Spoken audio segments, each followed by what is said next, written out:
VIP seat Alinagar की seat, जहां पर बीजेपी की तरफ से मैथिली ठाकुर को टिकट दिया गया।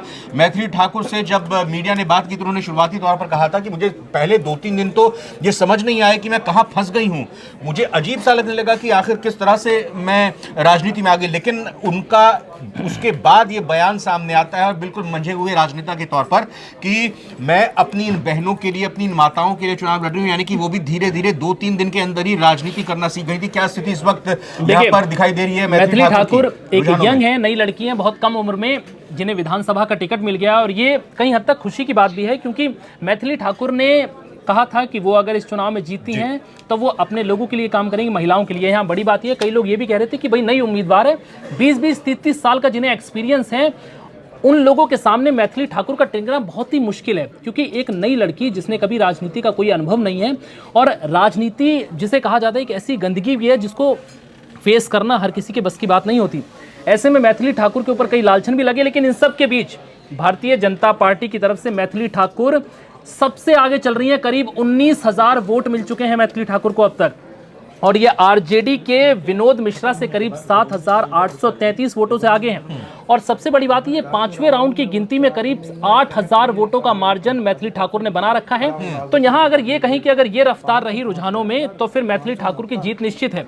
और एक नई लड़की जो सही से 22, 24, 25 साल की नहीं है और वो अगर विधानसभा पहुंचती है तो ये अपने आप में बहुत बड़ी बात। 24 साल तो आपको चाहिए चुनाव लड़ने के लिए, 24-25 साल के पास 24-25 साल की इनकी उम्र है। तो ये साफ तौर पर ये एक दिखा रहा है कि बीजेपी का टिकट उन्होंने लिया तो एक उनकी लोक गायिका की छवि, बिहार और के भोजपुरी के तौर पर गायिका और शास्त्रीय गायन में भी इनकी अच्छी खासी पकड़ है। तो इस लिहाज से बीजेपी को ये पता था कि मैथिली ठाकुर का फेस काम आएगा और उनको फायदा मिलेगा। बाकी सीटों पर प्रचार भी कराया, मैथिली ठाकुर से बाकी सीटों पर प्रचार भी कराया। अभी काउंटिंग चल रहा है, जीत के करीब आप हैं, क्या कहेंगे? मैं बहुत खुश हूँ कि लोगों का विश्वास जो उन्होंने मुझ पर जताया और इसको लेकर के मैं आगे बढ़ रही हूँ, तो ये जीत मेरी नहीं है, उन सभी लोगों की जीत है जिन्होंने मुझ पर विश्वास किया।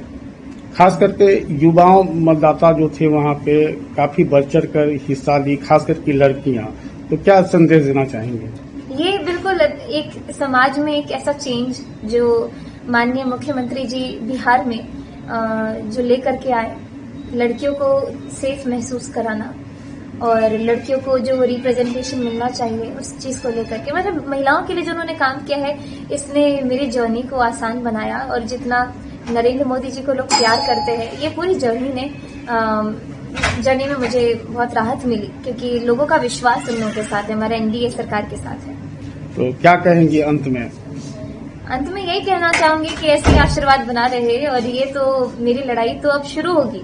अब तो मेरा काम शुरू होगा कि अगले 5 साल में लोगों की कैसे सेवा करूं और अपने आप को साबित करूं। तो क्या अब सीतानगर बनेगा? सीतानगर तो बनेगा, और सीतानगर बनने के साथ साथ आदर्श के रूप में अलीनगर को बहुत ही ऊपर तक लेकर के जाना है। अच्छा, अपने वोटरों को आप एक गीत के माध्यम से किस तरह धन्यवाद करना चाहेंगे?